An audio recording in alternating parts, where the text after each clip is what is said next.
WNBA free agency is officially underway, Annie. So when you see these names and the options that the Sky have, what do you... Angel Reese sat down on her podcast, full of confidence, declaring that she was building a powerhouse in Chicago. Fast forward to now, and the reality couldn't be more different. Free agency has been in full swing, but Chicago's roster remains as empty as ever. The top free agents? They've looked at their options and taken a hard pass on the Sky. Not a single all-star has been convinced to join the Sky. While other teams have loaded up with top-tier talent, Chicago has been left scrambling for answers. Free agency was supposed to be Reese's chance to help build a championship-caliber squad, especially after all the recruiting she did over at Unrivaled. But instead, it's turning into a painful reality check. Could this be the ultimate sign that players around the league just aren't interested in being part of whatever Reese is trying to create in Chicago?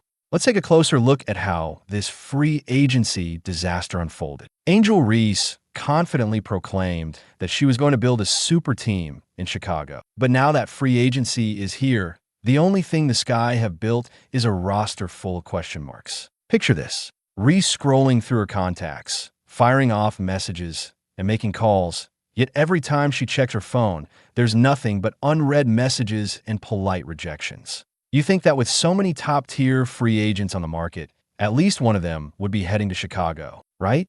Wrong. The silence has been deafening. No blockbuster signings, no excited tweets, and no championship-caliber players packing their bags for the Windy City. Just Reese left wondering what went wrong. Terrible. Let's take a look at the names that were available. Kelsey Plum, Jewel Lloyd, Brittany Griner, Alyssa Thomas, Dewana Bonner, Natasha Howard, Sato Sabali, and Kelsey Mitchell. These are the kind of players that change a franchise overnight. And how many of them seriously considered Chicago? Not a single one. Maybe there was still a chance. Maybe Reese had something planned that nobody saw coming. But now that most of the big names have found new homes, it's undeniable. Chicago was not a destination for top talent. Reese's grand recruiting plan?